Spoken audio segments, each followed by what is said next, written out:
To all our viewers. Thank you for joining us. On behalf of Nash 24/7, I welcome you all to today's Facebook Live program on non-alcoholic fatty liver disease, the silent epidemic of current age. Today, we have with us Dr. Saumil Shah, one of the leading and renowned gastroenterologist, hepatologist, and endoscopist in the country.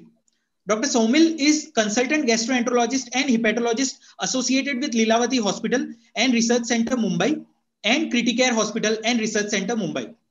Dr. Saumil Shah carries 20 years of rich experience in the field of gastroenterology and hepatology and has numerous publications on his name. With this, I would like to request Dr. Saumil to enlighten us on non-alcoholic fatty liver disease, the silent epidemic of current age. Over to you, sir. Thank you so much, Akash, for this kind introduction.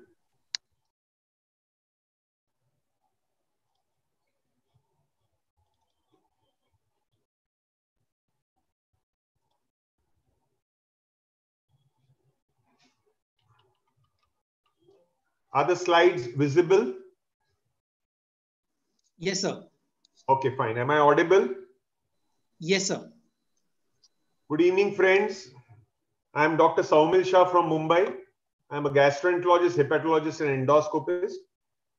And today we plan to discuss a major epidemic of the current age, that is a non-alcoholic fatty liver disease. I understand that the crowd is predominantly a non-medical crowd, and you all are going to hear and probably understand some medical facts. There might be certain things which might be a little difficult for you all to grasp immediately. And that's the reason I will try to be as slow as possible and try to be a little more clear so that you all understand this topic, hopefully in the end of 45 minutes to 50 minutes. We start just with the little basics. Where exactly is the liver? It's obviously one of the abdominal organs, as you all can see. A person has a liver in the right side of his body. You can see the liver, which is in the right side of the body, upper part of your abdomen, very close to the stomach, which you can see over here. The intestines are all a little beneath. Close to the liver, we have the gallbladder over here. So your liver is basically in the right upper side of your abdomen. What is the role of liver in our body? It is one of the largest organs in our body, weighing more than 1.3 to 1.4 kilograms. It has stores and supplies nutrients to the cells. It converts our nutrients into substances that our body can use. And it has a significant role in the metabolism of fats, proteins, and carbohydrates. So basically, lot of dirt of our body is cleared by the liver. Lot of our nutrients are made into a better form to utilize by our body. And that is extremely important for the functioning of a normal human being. And thus, if there is a problem which can happen in this function, then you start developing the symptoms. Coming to the main topic of today, what is non-alcoholic fatty liver disease?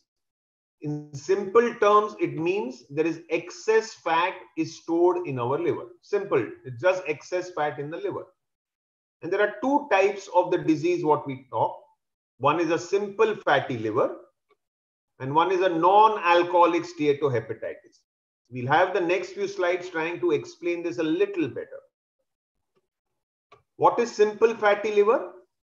It is also called as a part of non-alcoholic fatty liver, in which there is only fat, but there is no inflammation. What do we mean by the word inflammation? When there is excess fat in the liver, sometimes it can cause swelling, and the cells of the liver, they try to damage the liver cells. If there is fat, but there is no damage happening to your liver cells, that is simple fatty liver.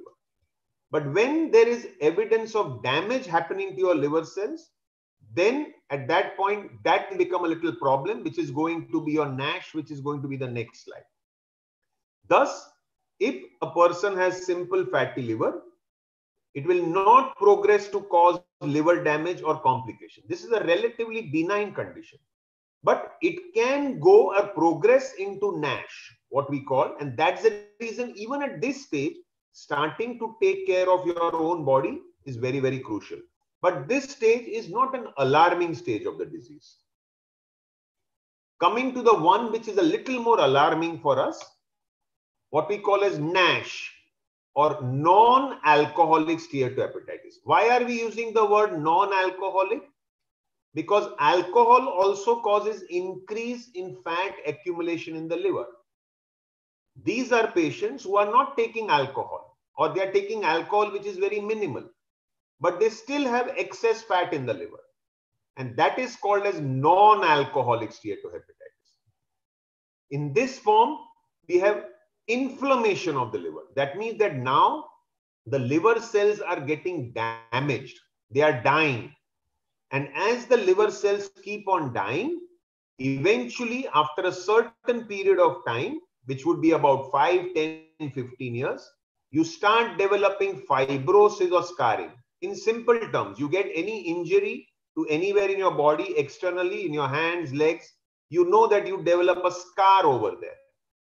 If that type of a scarring happens in the liver, that leads to what we call as cirrhosis.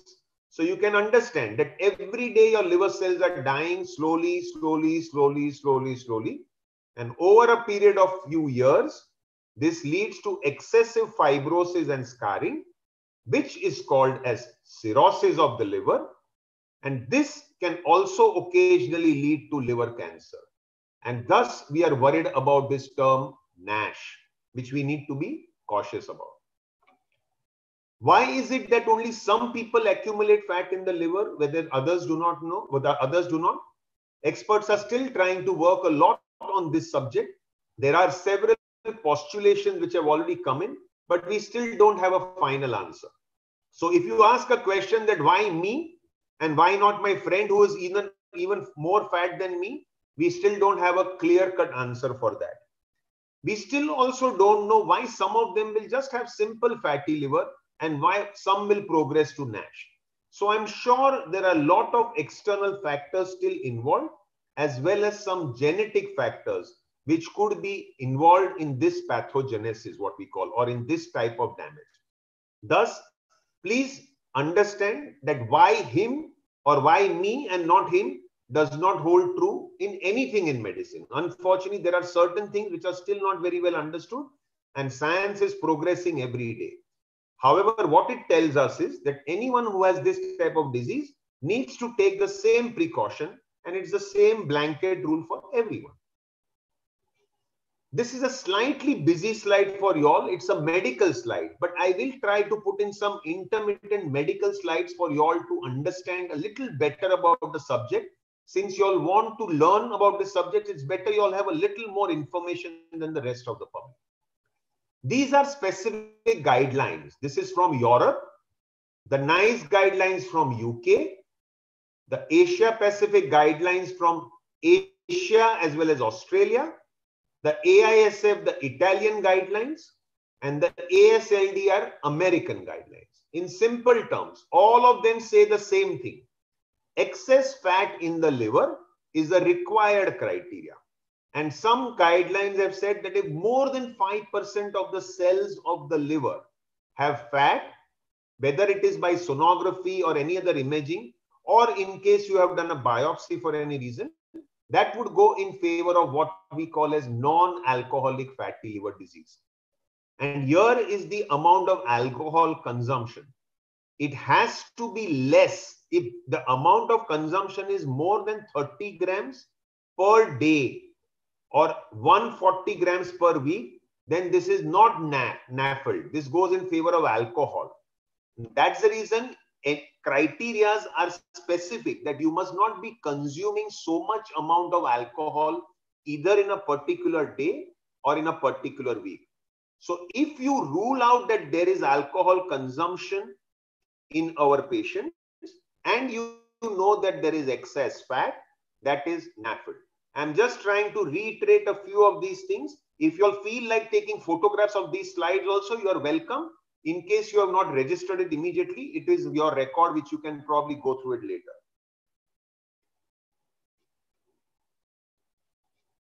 It's a threatening public health issue. It's a global health problem, we know. And the worldwide prevalence, that is the number of people suffering from this disease, varies from as low as 6%, which would be in poor nations, predominantly like Africa and in some certain parts of Asia, or it can even reach 33%, especially in Western countries like United States, Canada, where there are more obese patients or very fat patients. The average Nafld prevalence, what we would say, or the number of people would be as high as 20%, indicating that almost 1 into 5%, 1 out of every 5% will be having this disease. Males, it's much more common. It is seen predominantly in the age group of 40s and 50s. However, nowadays we are also seeing in children, especially because of the poor lifestyle and too many McDonald's and KFCs present all over the country. It is rapidly becoming the most common cause of liver disease in Western countries, and a similar trend is expected in countries like India in the next few years. It is the second most common cause of liver transplantation. In case you all have heard about liver transplantation in the past, that when your liver fails, you need liver transplantation. In case you develop liver failure, you can and you need to undergo liver transplantation. And because of the number of cases which this disease has, this has become the second most common indication. And it is estimated to end up becoming the most common cause of liver disease, which will cause liver transplantation. Thus, it is the most common chronic liver condition. Nafld, as you know, would be associated with many other conditions. In simple terms, we discussed about obesity. Patients who have diabetes are commonly known to be having NAFLD or NASH. Patients with cardiac diseases, cardiac abnormalities with arrhythmias, kidney disease, polycystic ovarian disease, which is very common in young females. You all must have heard about it, especially the women. Psoriasis, complications related to liver. Certain malignancies are very commonly associated with Nafld. Osteoporosis, or your bones becoming weak with less calcium.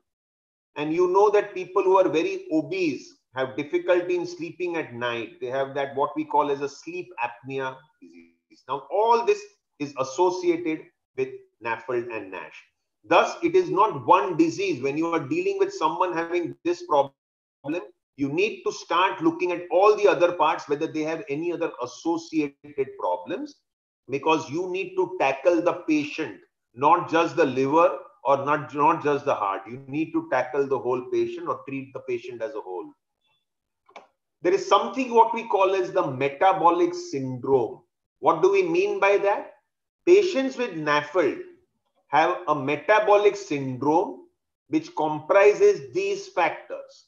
That is, they are obese, as you would know. So there is something what we call as the waist circumference. If it is more than 102 centimeters in men, more than 88 centimeters in women, if your triglycerides are high, if your HDL cholesterol, which is considered as the good cholesterol, is low, if you are hypertensive, your blood pressure is high, or you have diabetes. If you have 3 out of these 5 features, it is called as metabolic syndrome. And patients who have metabolic syndrome have a very high incidence of developing Nafld. So how does this disease go? From healthy liver, goes to fatty liver, which is, we discussed earlier, simple fat accumulation. From fatty liver, it goes into NASH, which is the inflammation and liver damage. And then as scarring goes by, liver cirrhosis. This is irreversible. Once a person develops cirrhosis, it means that 65% of their liver is damaged. And this is not going to come back to normal. And thus, by the time you develop fatty liver and in certain situations NASH, try to take action, corrective measures right now, because there is still a possibility of reversibility and coming back to the healthy liver status. Once you reach the level of cirrhosis, it is irreversible.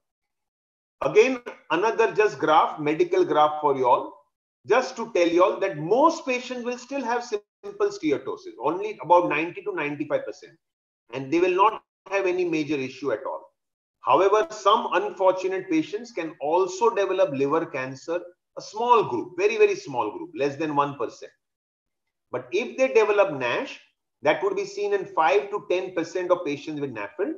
Almost 1/3 will lead to fibrosis, of which 1/3 will become cirrhosis, and then there will be liver failure, and then there can be liver cancer, which will increase in number or incidence. So please remember again, I'm stressing again, simple to treat, very easy, can become difficult, start taking action at this point.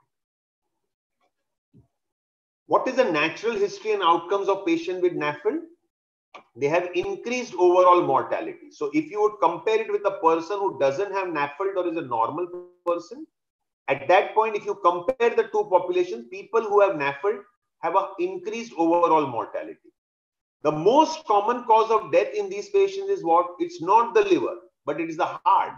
And why so? Because most of these patients are obese patients, and they usually would have associated cardiac diseases. And that's the reason, although liver is involved, please also look at the heart very, very carefully. If required, take the opinion of a cardiologist also. The second cause of obese liver mortality would be the liver related. They develop failure of the liver and its complication. And there is a very high incidence of cancer in these patients with Nafld. It is the third most common cause of liver cancer. Hepatocellular cancer is liver cancer in the United States. And I'm sure India is almost in the same category. And one thing, remember, which I told you even in the last slide, that it can occasionally even develop in a person in the absence of cirrhosis. So just obesity causing excess fat in the liver itself can very rarely be a cause of liver cancer. Thus, physical fitness is going to be the crux of treatment over here. These two are proper classical slides which you would see in a journal or in a medical lecture. But just for you all to understand a little clearly, understand what we are talking about, there are some group of patients where we do a biopsy. And what does this tell us? That in a person who has fatty liver, see the survival at the end of 30 years. Its survival is very good. You can see this line, this is 100% survival. And then there is a little dip, and still it is almost about 90% survival at the end of 30 years. But if you have developed NASH, what is happening? See, the survival is going down, going down, going down, going down, going down. And at the end of 30 years, almost 50 to 60% of the patients only are alive. 40 to 50% of the patients will die because of some problem or the other. This slide is important for you all to understand and probably understand what type of seriousness we are talking about. The same way, if you would do a biopsy and if you catch it up early, what is fibrosis? Is the scarring which I spoke with you all about. If there is no scarring, like just simple fat, you can see that the mortality is not much. But as the scarring increases to grade 1, it is still not that bad. But then the scarring goes to grade 2, goes to grade 3, and goes to grade 4, and you see your mortality. You can see the number of people who are going to die early.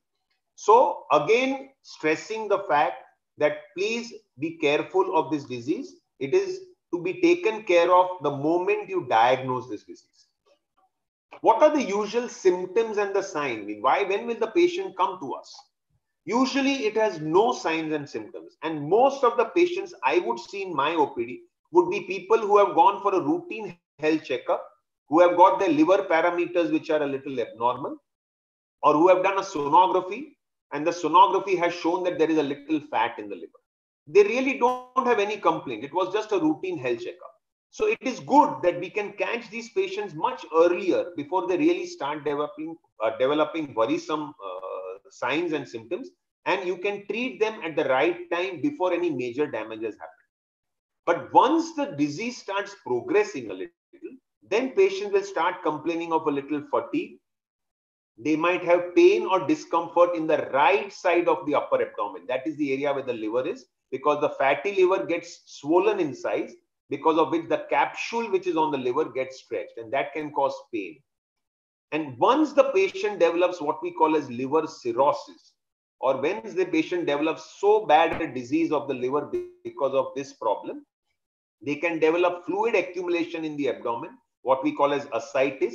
You must have heard people developing water in the abdomen. Patients will have prominent blood vessels which are seen on the abdominal wall.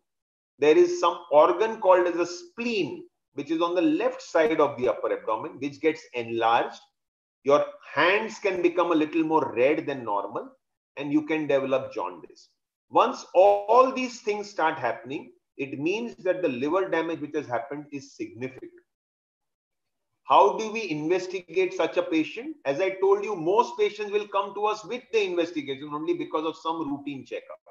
But now someone has had symptoms, and now you are doing the test. You will obviously do your liver profile or the liver blood test.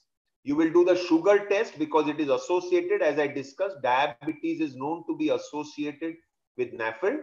You will do a hemoglobin, WBC platelets to see if they have started dropping down. You will do the cholesterol and the triglyceride levels. And you will also do tests to rule out other causes of liver disease. Like we have alcohol, we have hepatitis B, hepatitis C, we have hepatitis A, hepatitis E, certain drugs or medicines which can cause the liver disease. You have to rule those out in case you are suspecting them to be the cause for the liver disease. Sonography is the most common investigation done in patients with Nafld. Very rarely we need to do a CT scan and an MRI upfront. They are required probably during the later stage of the disease. In the earlier scenario, we usually don't need this.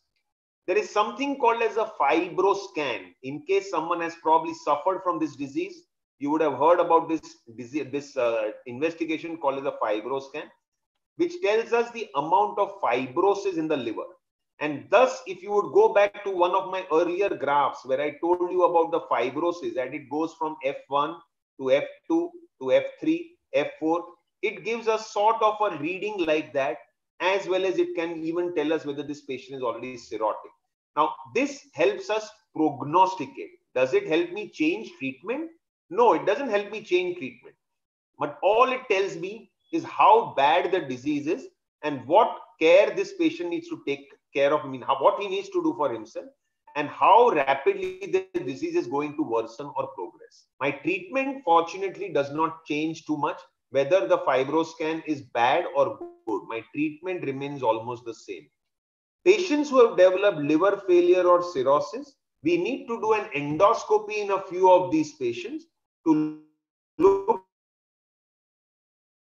for what we call as varices or veins in the food pipe. And very rarely we nowadays do a liver biopsy. In most situations, we don't need to do a liver biopsy. This is a slightly busy slide for an approach to a person, but I would like you to go along with me on this slide, because when you go to a doctor, that time he is going to follow this protocol. If you understand the disease better, you are able to take the suggestion of your doctor faster. If you don't understand this graph, then you start, oh, what is my doctor doing? Is he asking something more? Is he doing something excessive? So if he's following this protocol, you seem to be going fine. If there is increase in your liver parameters, you rule out other diseases which I discussed in the previous slide. The patient is obese, has got metabolic syndrome, which we discussed in one of the slides. You obviously start treating that. You start taking care of diet, exercise, start taking care of blood pressure, diabetes, lipid. In case the patient has none of these factors, then look for any evidence of already excessive liver damage in the form of cirrhosis. If that is so, you may have to do a liver biopsy. If that shows only simple fat, we discussed, good, don't worry, take care of the heart predominantly, start taking care of your lifestyle. If it is already NASH, then obviously you will do all these things which we discussed earlier, but you might have to be a little more aggressive because you need to now start thinking of treatment in the form of medicines, as well as a little more, in very rare situations, even surgery in the form of a bariatric surgery. So be aggressive when you're on this. So if you know that you're following something like this, you are on the right path. This is what this slide is going to tell you. So whenever we are treating someone with a person with NASH, what is our aim? We don't want the fat to go into NASH. We don't want the NASH to go into cirrhosis and its problems. Do we have any major treatment available for this as of today? The answer is no. We don't have any of the best. Whatever medicines we have available with us help to a certain extent. But if someone says that I have got a treatment for you where I am going to cure your Nafld or NASH, he is not telling you the truth. There is no drug. All drugs help to a certain extent. But they are, unfortunately, still we don't have the best drug available for this disease yet. Also take care of the obesity, hyperlipidemia, that is the cholesterol and triglycerides, diabetes. The most important part of treatment is this: weight reduction of more than 10% and improve your physical conditioning. Thus, regular exercises is mandatory for these patients. And improvement will begin even if you lose 3 to 5%. So there is a lot of demotivation sometimes in patients. I am struggling for the last 4 to 6 weeks. I have not even lost 10%. Why is it happening? Don't worry. Continue the hard work. You will achieve success over 3 to 6 months. Even if you lose 3 to 5% to begin with, you will start seeing changes in your blood parameters, the excess fat in your liver. You will start seeing the improvement for sure. Thus, diet and exercise is mandatory. However, there is a small group of patients who are so fat that unfortunately in them sometimes only diet and exercise may not work. And very rarely we need to think of bariatric surgery. You must have heard. We are talking of people who are 120 kilos plus, or basically if you all have heard something called as the BMI, which is the body mass index. If that is more than 30, then you start thinking of all these things. If you are nearing 40, that is real trouble and you need to really start working. But in short, you need to know that you need to be fit and not fat. That is important. There are certain drugs which I will just have one slide which to mention the name of the drugs, but it is not important from your point of view right now. So what is your pyramid or the importance? The diet and the lifestyle most important. Then treatment of diabetes and other diseases important. Rarely we need medications. And then God forbid, if you've already reached the complication stage, then we have to anyway start tackling your complication. But the most important part, diet and your lifestyle.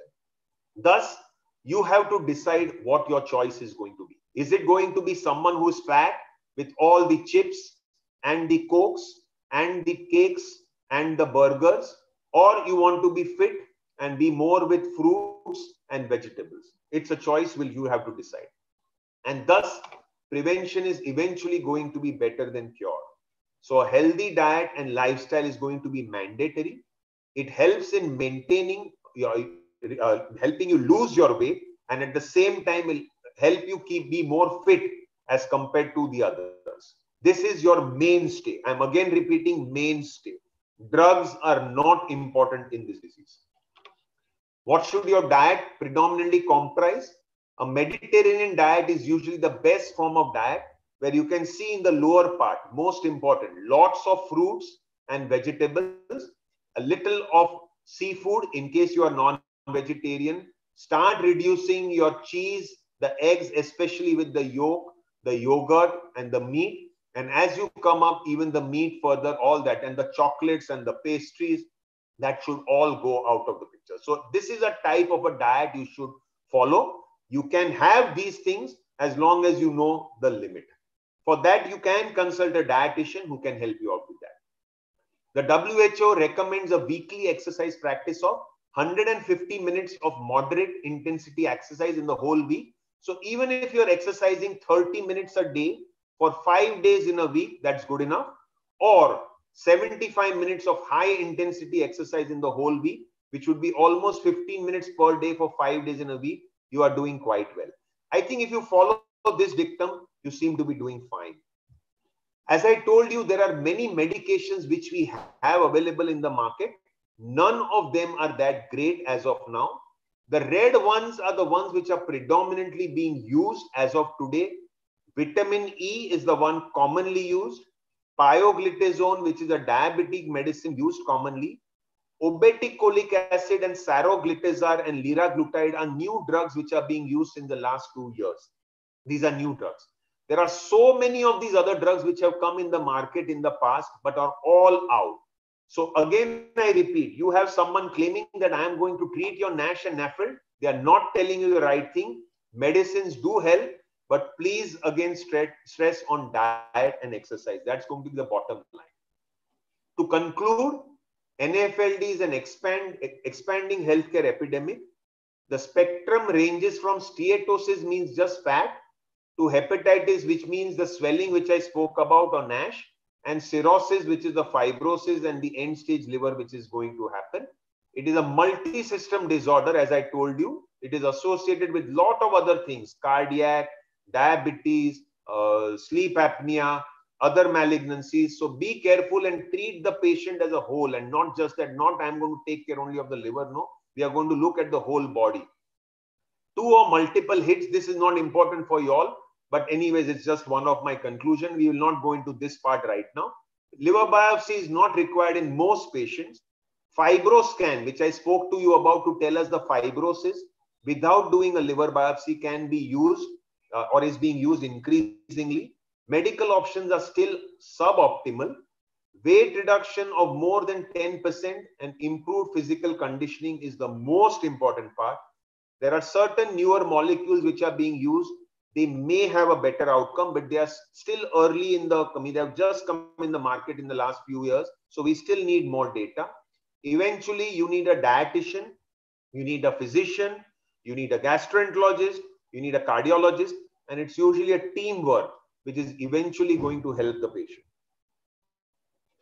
Thus, say no to yes to healthy liver and no to fatty liver. This is the most important slide for us today, that yes, and I want to be healthy and keep my liver healthy. Thank you so much for your patient hearing. And now we can have some question answers in case you feel you want to, if you have any questions. Akash, you are on. Yes, sir. So thank you for the lucid talk. There are few questions in the comment sections. Sir, one viewer has asked, like diabetes, is it hereditary? If I have diabetes, will it means that I will have fatty liver? So in patients who have diabetes, almost 60 to 70% of patients will have Nafld or will have non-alcoholic fatty liver disease, because the pathogenesis diabetes is very important. So it does not mean that 100% of people with diabetes will have Nafld. Almost 2/3 number of patients will have Nafld, and that is the reason all patients with diabetes should be screened, or at least they should be having an underlying sonography to just see if they have developed fatty liver already. Okay. Sir, one viewer has asked, I don't drink alcohol, but I have grade 3 fatty liver. I am a chain smoker. Will it affect my liver? So smoking per se is not known to cause fatty liver, but smoking per se is very bad for the rest of the body, including your mouth, including your throat, including your lungs, including your pancreas, including your stomach, because it can cause cancer in all these places. Also, patients who have got Nafld, there is a slightly higher risk of developing liver cancer in these patients.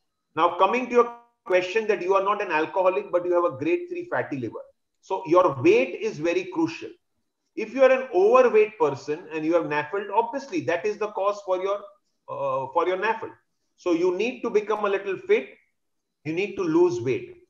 Just one point I will mention: in Asia, we have a sort of an entity what we call as lean NASH.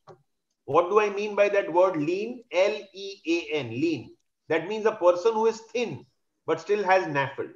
This is an entity seen in almost 20% of patients who have Nafld.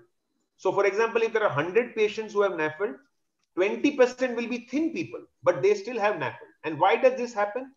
We still don't know the exact cause, but there are certain postulations that there are certain genetic causes, which is the cause for this excessive fat accumulation in that particular liver. So when you give me the question that you have a grade 3 fatty liver, first understand whether you're obese or not obese. If you're obese, your first target is lose weight, exercise, become fit. Smoking is obviously a problem for a lot of other things. You need to get rid of smoking. It has a lot of other implications and can cause a slightly higher risk of liver cancer. In patients, if you are thin by chance, because I don't know your body weight, that's the reason I'm saying, you still do the same things with a person, with a fat person. That is, you exercise. Only thing over here is you don't need to lose weight, but you become fit. So you start exercising every day. You start eating the right food. That extra fat from the liver will definitely go up. Sir, how dangerous is Nephildi to age below 35? Is it dangerous? Sorry, I did not get that question. Sir, how dangerous is Nephildi to age below 35? So we cannot say that below 35 it is very dangerous and above 35 it is dangerous. There is nothing like that. We nowadays have children as young as 10 and 12 years old who are obese and unfortunately who are not eating the right food stuff, who are not exercising, who are having the mobile in the hand for 8 hours of the day, no play, nothing at all, just with their accessories, the TV, with the mobile, and who are sitting all the time. And you can see those fat children everywhere. I'm sure you would be knowing of several of these people. If you start developing Nafld at that age, by the time you would be 25, 30 years, you would have developed severe damage to your liver already. So if you have developed Nafld at that age, yes, by the age of 35, you would have a problem. But if you are started developing Nafld by the age of 30, 40, 50 years, then your disease will progress, as I told you, slowly over a period of time. And that time you will start developing the implications or repercussions after the age of 40, 50, 60 years. So the age criteria that I'm 35 years young, do I have a risk? I'm 35 years old above, do I have a risk? It does not hold true. It depends since how long you've been suffering from Nafld, whether it was from an early age or whether that came in later. Your lifestyle became very poor once you were 30, 35 years. Before that, you were much more active. You were busy running around. You are establishing your work. So you are much more disciplined. Now, because you are happy, you have already earned the money, you are resting, you are eating the wrong food, obviously you are heading for trouble.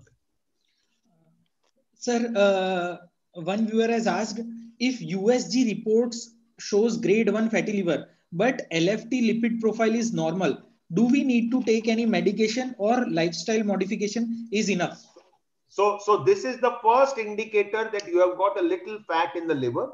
All 100% no medicine. So that goes out. So I do get a lot of patients coming to me with these type of sonography reports showing grade 1 or grade 2 fatty liver, but the liver tests are normal. These patients only read a discipline in diet and a discipline in exercise format. So meet your dietitian if you need to, and meet an exercise consultant or go to a fitness center. You 100% don't need medicines. You even don't need any further tests at this point.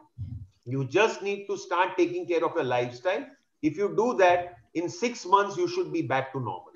Only if the problems start being seen on the liver test, you need to go to a specialist where you need to start working up to find out what you need to do further. But with the sonography report of grade 1 fatty liver, with a normal liver test, nothing, just start working towards fitness. That's all. You don't need a doctor for that. Sir, can we take a couple of questions more, because we have questions pouring in. No problem. Sir, one viewer has asked, I have heard that liver can regenerate itself. Should we still worry for the liver? Sorry, I'm not able to hear. Your voice is cracking a little. Sorry. Sir, one viewer has asked that liver can regenerate itself. Should we still worry for the liver? No, I cannot get the question, please, unfortunately. Sir, now am I audible? Yeah, slightly. There's a little off. Okay, fine. Go ahead, please, again. Sir, I have heard that liver can regenerate itself. Should we still worry for the liver? Yes. So the liver has an excellent capacity to regenerate. And if you would see, there is something what we call, or you have heard of liver transplant. What do we do in liver transplant? We remove almost 40% of the liver from a healthy person and give it to someone who is suffering from a failed liver. And that 40% which is given to the failed person, the person in whom you have donated, he will also, his liver size will almost double. The same way in a person in whom it is removed, it will again double. What I mean to say is that the liver has an excellent capacity to heal. But if there is damage happening every day, every day, every day, every day for years together, then there is an imbalance. The damage is much more than the healing rate. Thus, at the end of 5, 10, 15, 20 years, depending on the severity of damage, the liver's healing capacity goes down. And at that point, your liver will start becoming a cirrhotic, where 65% of your liver fails. And then from there, usually it's a downhill course if you don't start taking action. So although it has a regenerating capacity, don't be complacent that my liver is going to be healthy. I can do all the mistakes in life. It does not work like that. Please understand, the liver also has a capacity to take the insult on a daily basis. So again, the importance, you see a problem, take action today. Don't wait for that. My liver is going to regenerate. I'll take care after 10 years. That does not come. By the time it's 10 years, probably you would have lost more than half of your liver. So you be careful. Okay. So last question. Can patient with Nephildi donate blood? Is it healthy? Patient with Nafld donate blood? Yes. Yes, so patients with Nafld can donate blood. There is no problem with donation, as long as your liver has not gone from Nafld or NASH into cirrhosis. If you're a cirrhotic person, I would not recommend you should go and donate blood. But if you just have fatty liver with just borderline enzyme elevation, you are fit to donate blood as long as there is no other contraindication for you to donate. For example, there are no other virus in your body. You are not a heavy smoker. You are not taking unnecessary medicines, or certain medicines are contraindicated when you want to donate blood. But just the fact that you have got a Nafld, it does not mean you cannot donate blood. You can donate blood. And by presuming your hemoglobin is good, obviously.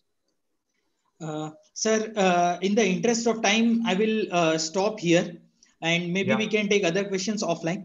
Sir, on behalf of NASH 24/7 team, I thank you for having this lucid and clear talk on management of non-alcoholic fatty liver disease, on making us understand what are the perils of this silent epidemic and how to win over it. Sir, thank you. Thank you very much. Have a great day. Thank you so much. Thank you very much. Thank you. Good evening to all. Thanks. Bye.